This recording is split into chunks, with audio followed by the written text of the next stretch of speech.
Okay sir. साथियों, लगभग 50 वर्षों से वो आ जा रहा है ज्यादा समय हो गया इन सवाल को उठा। अब यार खड़े रहोगे तो कैसे काम मेरे चलेगा? जैसे पॉलिटिकल एक्टिविस्ट के लिए इसमें नागरिक आजादी भी शामिल है और जो भाषा सिंह ने परिभाषित किया है सुनियोजित तरीके से हमले भी शामिल है, न्याय ना मिलना भी शामिल है, मीडिया का सांप्रदायिकरण भी शामिल है और या तो स्टेट की गैर हाजिरी है राज्य की या उसका एक तरफा एटीट्यूड। ये कोई पहला मौका नहीं और विरोध में खड़े होने वालों की इन 50 वर्षों में तादाद भी कम हुई। अब लोग डरने भी लगे कि सच अगर कहोगे तो उसके राजनीतिक नफा नुकसान भी हो सकती है। लिहाजा जो जरूरतमंद हैं, जो तकलीफ में हैं, उनको न्याय मिलने की प्रक्रिया में देरी भी इस वजह से हुई। अब तो दोस्तों और दुश्मनों के बीच में कौन इस सवाल पर आपके साथ रहेगा, कौन नहीं रहेगा, वो भी बहुत बड़ा सवाल बनकर के खड़ा हो गया। मुझको दर्जनों बार दंगा पीड़ित इलाकों में जाने का मौका मिला है और सब दंगों का कमोबेश उनका वर्ग चरित्र भी, उसमें हिस्सा लेने वाले लोगों के मंसूबे भी, उसमें मरने वालों की तादाद भी, उसमें हमला करने वालों की तादाद भी, ये नमूने कमोबेश एक जैसे, उसमें बहुत कम तब्दीली आई। सरकारें किसी की हो,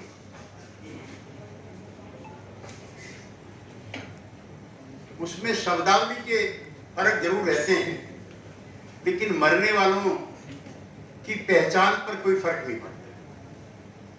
मुझको याद है, मैं गाजियाबाद से लोकसभा का भी सांसद रहा हूं और मेरे बाजू में मुरादाबाद जिला है। उस समय अमरोहा जिला नहीं बना था,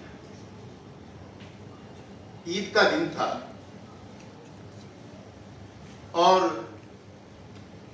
ईदगाह भरा हुआ था। उसी में एक नापाक जानवर की एंट्री होती है, भगदड़ मस्ती है, आक्रोश होता है, नारेबाजी होती है, हल्की फुल्की पत्थरबाजी भी होती है। नापाक जानवर तो निकल करके ईदगाह से बाहर आ जाता है, लेकिन उसकी एवज में मरने वालों की लंबी फहरिस्त तैयार हो। जो मुरादाबाद या इसके आसपास के लोग होंगे वो जानते हैं। और फिर लंबा दंगा 2-3 महीने तक। जो दिल्ली का वाक़या हमारे साथी की गिरफ्तारी का है, ये तब भी इसी तरह की गिरफ्तारियां होती थी, लेकिन इतनी बर्बरता, इतना जुल्म, इतना शाद, इतना एक तरफा प्रहार उस समय नहीं होता। दिखाने के लिए दोनों तरफ के तथाकथित सांप्रदायिक लोगों को गिरफ्तार किया जाता। जुडिशरी आज के मुकाबले में स्वतंत्र थी, लेकिन उस पर भी नकेल लगाई जाए उसके प्रयास होते हैं। बस सिर्फ एक चीज इंडिपेंडेंट थी, वो था उस समय का मीडिया। जहां आप बैठे हैं, यहां से कुलदीप नैयर जी बड़े प्रसिद्ध पत्रकार थे। जब 25 जून 1975 को आपातकाल लगता है, और आपातकाल आज के जैसा नहीं, मैं अपने मित्रों से असहमति रखता हूं।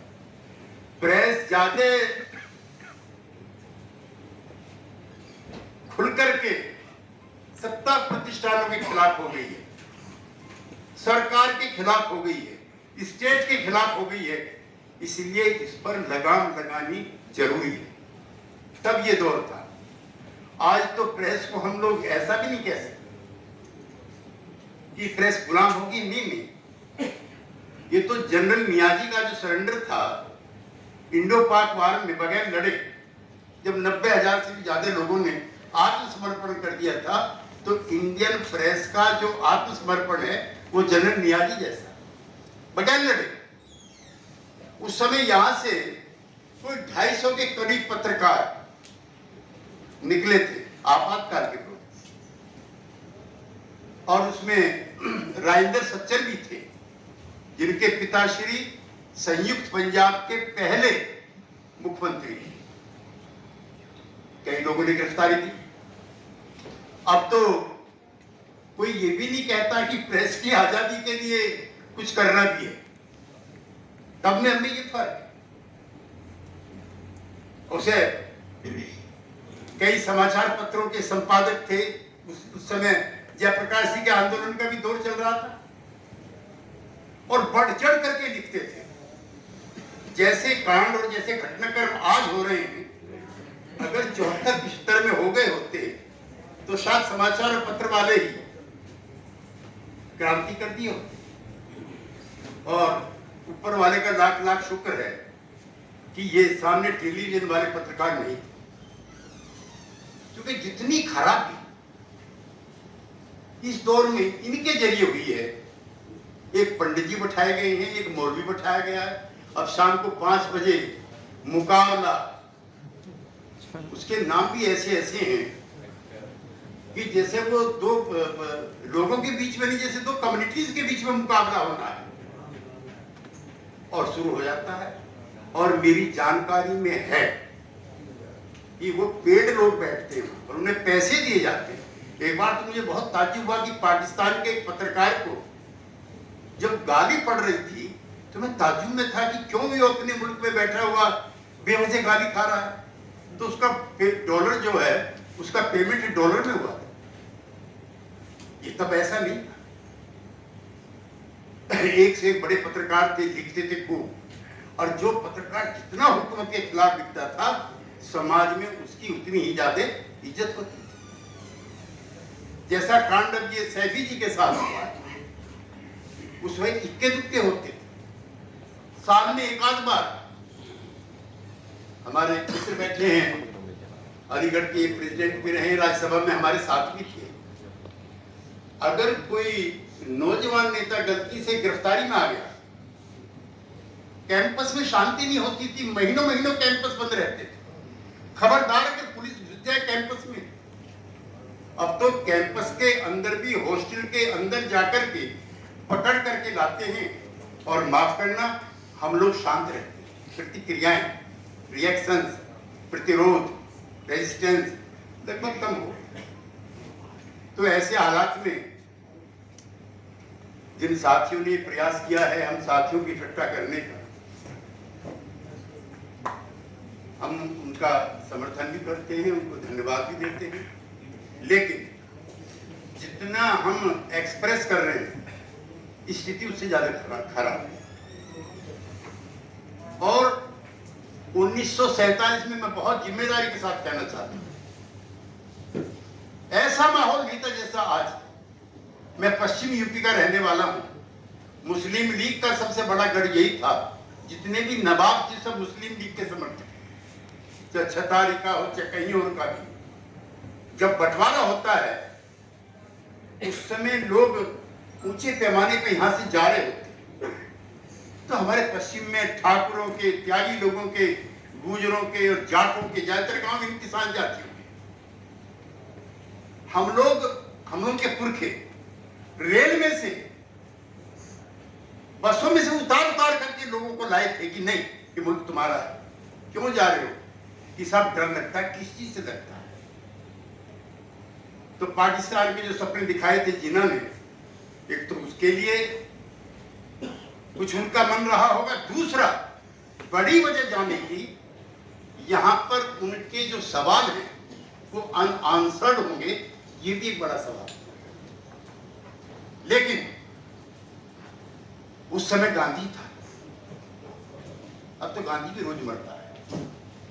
परसों मेवात में 2 लड़के नहीं मरे, इंडियन कॉन्स्टिट्यूशन मरा था, महात्मा गांधी की हत्या में। गांधी जी के कहने पर ही मौलाना अब्दुल कलाम आजाद ने लौटने के लिए जब फरियाद की थी तो बाघा बॉर्डर से लाखों मुसलमान लौट करके आ गए थे कि इस मुल्क में वो आजादी के साथ रहेंगे और कोई भेदभाव नहीं। लेकिन आज गांधी भी नहीं है। गांधी को तो रोज ही मारा जाता, दिन में कई कई बार। संविधान सबसे ज्यादा खतरे में। 2 हमारे एक्सपर्ट तो हैं, खुर्शीद साहब और अदीब साहब, जो कानून के विशेषज्ञ हैं, और ये सारे कानून जो है हमारे भाई सैफी पे नहीं लागू होते। न नागरिक आजादी होती, न अदालतें होती। ऐसे किस्से सुने नहीं गए। हम भी कई बार जेलों में रहे हैं। इमरजेंसी की जेलों में हम रहे तो हम सोचते थे कि शायद हम जिंदा वापस नहीं आएंगे। लेकिन आपके लिए खुशखबरी है कि हमारे जेल से आने के बाद सबके वजन बढ़े हुए थे। आपातकाल तो लगा, नागरिक आजादी खत्म हुई, संविधान का हमला हुआ, लेकिन जेल के अंदर उस तरह की दिक्कतें नहीं थी जैसे आज राजनीतिक कैदियों के लिए होगी। इसलिए मैं ज्यादा समय ना लेता हुआ अपनी पार्टी की तरफ से भी, अपनी तरफ से भी, सब समाज की तरफ से भी, और हमारे जैसे जो